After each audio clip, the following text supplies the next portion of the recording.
I got up from my seat, threw my drink in his face, and flipped the table. Hey guys, my name is Livia, and today I'm gonna be doing my very first storytime video. What? I love watching storytime videos, and I have plenty of crazy, weird, strange, very strange stories that I want to tell you. So if you like storytime videos, give this video a thumbs up and subscribe so you don't miss any. Today, as you can probably tell, I'm going to be telling you about the worst date in my entire life. Wait a second. Back up. Today I'm going to be telling you about one of the worst dates in my entire life. So let's jump right in. A few years ago, I decided to dabble in the online dating scene, and I saw this guy's profile that, he was so cute and so sweet and seemed like he had his life together, like he was the full package. Then I saw I had a message from him and he had me like, he was perfect. So we texted for a while, and he was actually really good at texting. He wasn't one of those people that every single conversation is like, hey, exclamation mark. Oh, I'm doing good. How about you? Smiley face, send.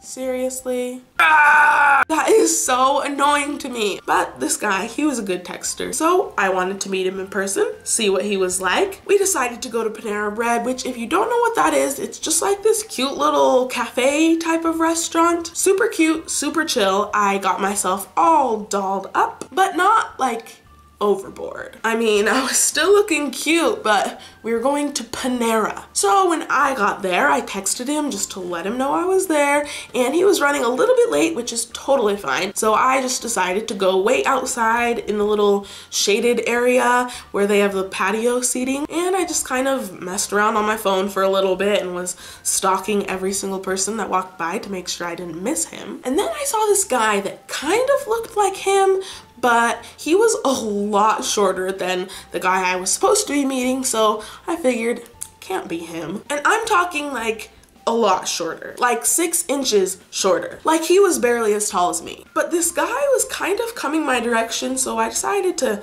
take a little bit closer of a look. And this guy had glasses, which the guy I was supposed to be meeting didn't have glasses in his pictures anyway. And this guy had different hair color and a different hairdo. And at first I was thinking, oh, well, he could just have glasses and he could have changed his hair, or it's just not him. I kind of go back to my phone and I look up, and this guy is coming right for me. No, this can't be him. And then he started to smile. No. And then he waved and said, hi, Olivia. No.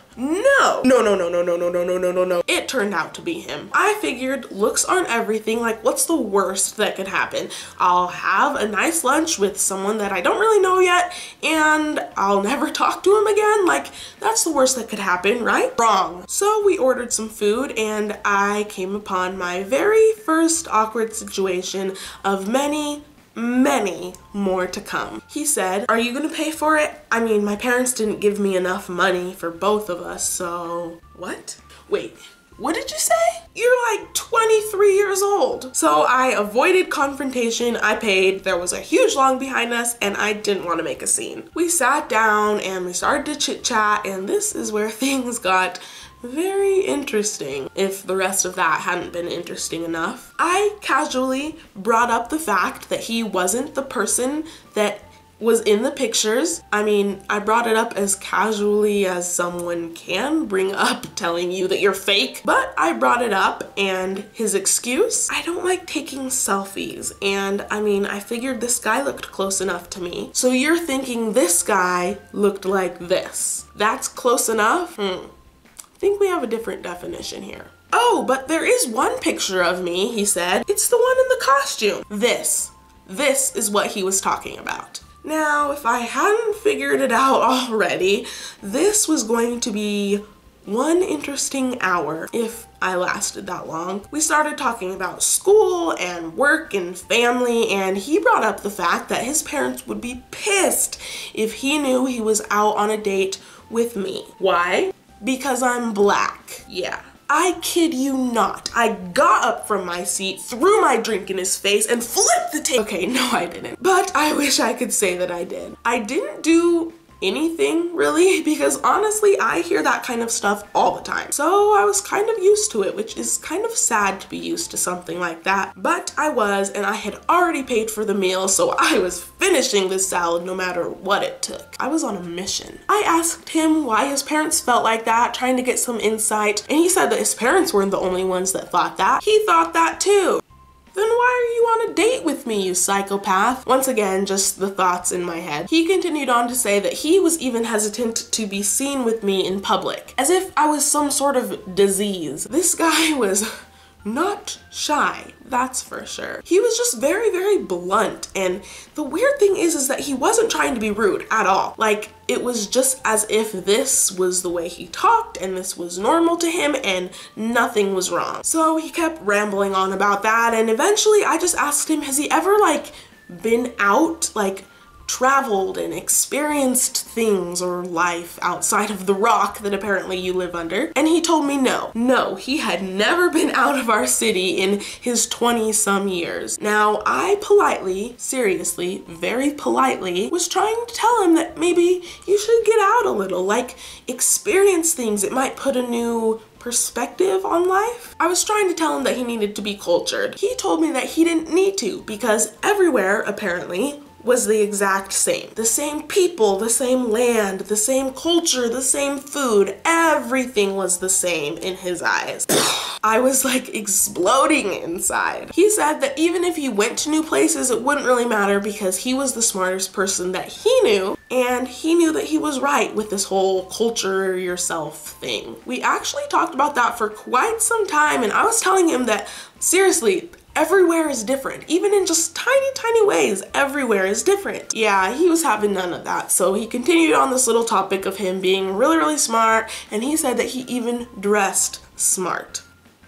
Whatever that means. And I was wanting to tell you this earlier, which is actually the very first thing that I noticed about this guy and why he stuck out to me in the parking lot. He was in a suit, a full suit and tie. And as long as I got my suit and tie, I'm talking the nice slacks, he had the jacket, the white shirt, the tie. He even had these shoes that were so clunky. I think he was actually shorter than me, but the shoes gave him a good 2 inches. He looked like he was going to a business meeting. We were going to Panera. Why did you dress up? At one point, I even asked him if he was maybe just coming from work, you know, taking a lunch break. Nope. That's just how he dressed every day. You can't be serious. Except for he said that of course he only wears the tie when he's going to nice things, like on a date, whatever. He was like, didn't you notice that everyone stopped and looked at me when we walked in? It's because they respect me. No, it's not. It's because you're in a suit and a tie at Panera. Just kill me. So the reason I bring this whole thing up is because he started to tell me that another reason he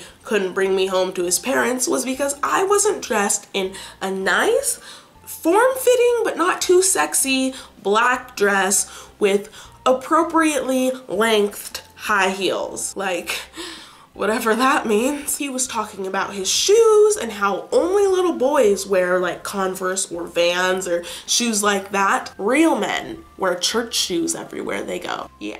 He started to talk about how this world was just despicable because too many people wear jeans, and as this lady was talking by, he was pointing at her and telling me about how she should be wearing a knee-length skirt because apparently that's what she should be wearing every day. He told this guy that was sitting like across the way to his face that he was doing a decent job for the white race because he was wearing a polo. Guys, I cannot make this up. I swear, I thought I was on some MTV disaster date story, like sitting here, okay, it's been about an hour, where's the TV host and where's the cameras and the lights, and nothing's happening. This was real life. And I know this sounds so weird, and I know I've said this before, but he wasn't trying to be mean. Like, everyone in the restaurant was staring at us, but he wasn't trying to be mean. This is just how this guy is. So after a little bit of silence from me trying to cram the rest of my salad in my face, keeping my head down,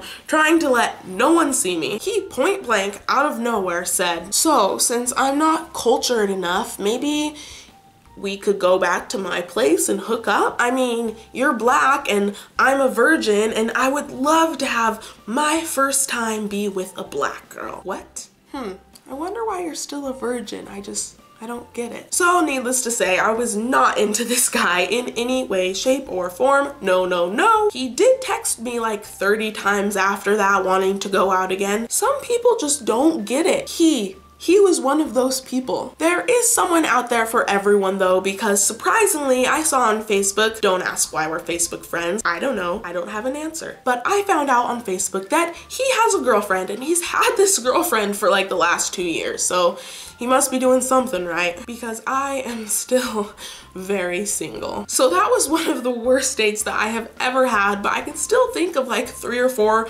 more really bad dates and some other crazy stories that I'm telling you, my life is like seemingly unbelievable, but it's real. This kind of stuff is just like normal in my life. So if you like this video, make sure you give it a thumbs up and subscribe to my channel so that you don't miss any of the other fun, if you want to call it that. So if you've ever had a bad dating experience, please let me know about it down in the comments so that I don't feel alone in this whole bad dating category. And I think that's about it. So I'll see you guys later. Bye.